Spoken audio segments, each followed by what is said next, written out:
Alright, in this video I'm teaching you how to beat one of the coolest boss fights in the game in Skarrsinger Karmelita.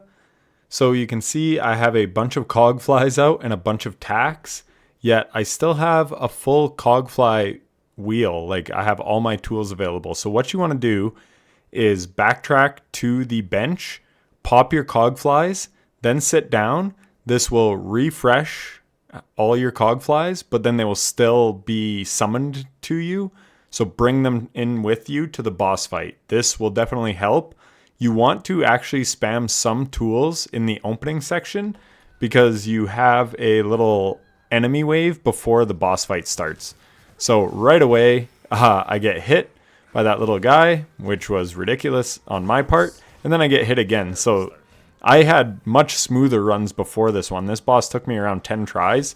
It's a pretty tough boss, honestly, but we persevered. And yeah, so you can see they're landing on the tacks and whatever. My cogflies were doing work. And yeah, I'm just kind of avoiding this guy. And finally I just say, screw it. I'll just send out another cogfly because he's hard for me to hit.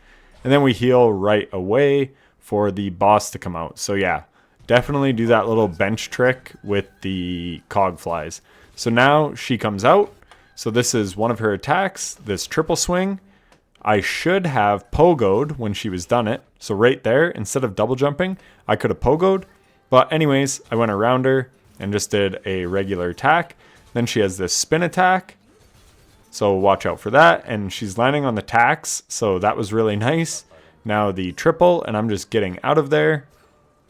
And then she'll do this somersault and send out 2 blades. In the second phase, she sends out 2 sets of 2 blades. So watch out for that. Then she also has this one where she sort of retreats, cocks her hands back, and lets them fly. And then she does that one, and when she lands, there's all these spikes that come up. So you just want to float above it and just avoid it. So yeah, I'm doing a really good job of not taking damage so far. And that's really what you want to do. Just sort of take the start slow because this fight does get tougher. And there, she actually blocks my attack, which makes me frustrated. So I go in for a second attack. Do not do this. Do your one attack and get the hell out and wait for her next attack, and then you can follow up. So there, I take damage that I did not need to take. Also, I get really high here for the heal because that somersault move she does can interrupt your heal, and it's really annoying when it happens to you. So that was a good example of me like getting nice and high to get a safe heal off. There, I get my 1 hit in, retreat. 1 hit, retreat, even though she blocked it. 1 hit, retreat. Except that time I hit her hitbox, which is just excessively annoying. I hate when that crap happens. There, I bait out her attack. I get my heal off. Always keep your skulls up if you can. Like, keep your health up because, yeah, this fight can go south on you quite quickly. So yeah, again, we are just playing nice and slow. Just watch, literally 1 attack, and then watch for her next move. That's all you should be doing. Do not get greedy in this fight. There, we jump the blades. There, she does her triple. There, I went in for a second, which was risky, but it actually was time for her to be stunned. So that was good. Now we have second phase coming up. So I spam my cogflies. You can see I get hit by, or there's like blue right there. That is my dice. It's one of the abilities you can get. So every once in a while, if you take damage, it will just negate the damage. It's just a pure luck thing. It's total RNG. You can't control it. So anyways, I'm spamming my attacks, spamming my cogflies. There's the double. So again, you have to be ready for that. She throws out 2 sets in this phase. So always be ready, whether she jumps and throws them or throws them from the ground. And she attacks way more often. So remember, those spikes just went away. That should be a damage window, right? Because that's what I was doing in phase 1. Wrong. She follows up with damage immediately. Luckily, she hits my tacks, so I can get some damage back on her. But yeah, that phase, she just attacks a lot more often. And look at how quick. Like here, oh, it's because I was popping a cogfly.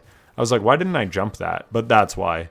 I got greedy trying to get my cogflies out, so watch out for that as well. There, I went for the pogo, wound up landing on top of her. Here, yeah, you just want to float. That's perfect. Now watch, the double.